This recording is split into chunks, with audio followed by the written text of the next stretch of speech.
Solving an equation. We can do this. So we have some fractions, over 3 over 5, not too bad. And this whole expression equals 1. So whenever we have some fractions, I like to eliminate them. It makes our lives a bit easier. But in order to do that, we need to combine it into a single fraction, would be the easiest first step.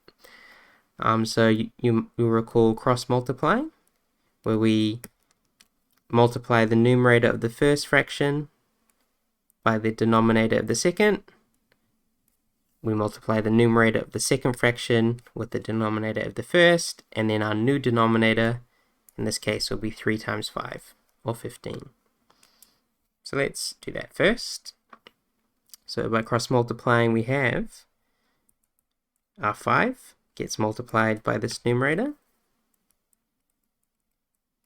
and then we're subtracting 3 times this numerator.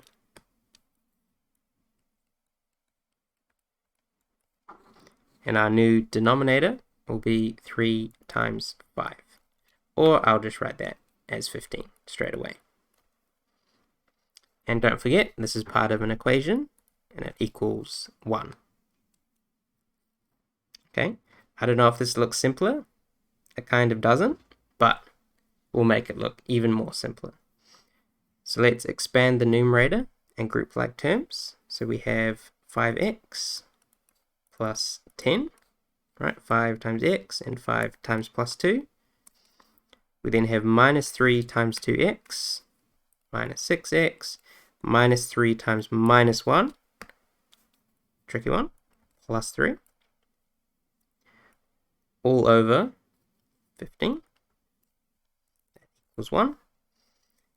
Now I could have done this in the last step, but since this whole thing, the whole numerator is divided by 15, we could times both sides of the equation by 15, which effectively takes the 15, gets it cancelled from that side, and it's multiplied on the right hand side.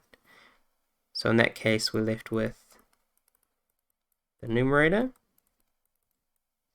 equals 1 times 15, or 15. Right, and we were able to get rid of the fraction because we combined it into a single fraction first, which then made it easy to multiply both sides by 15.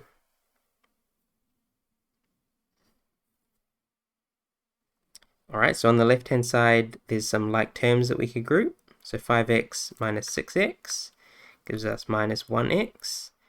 10 plus 3 gives us plus 13 equals 15.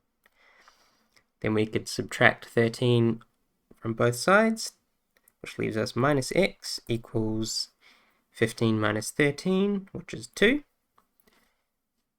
And so if minus x equals 2, x would equal minus 2. And then we've solved the equation.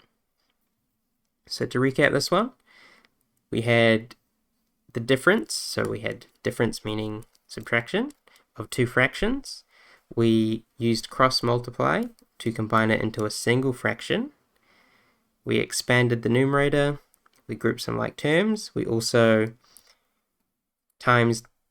multiplied both sides by the denominator, which left us this equation with no fractions, which was much nicer. And then we just solved as normal.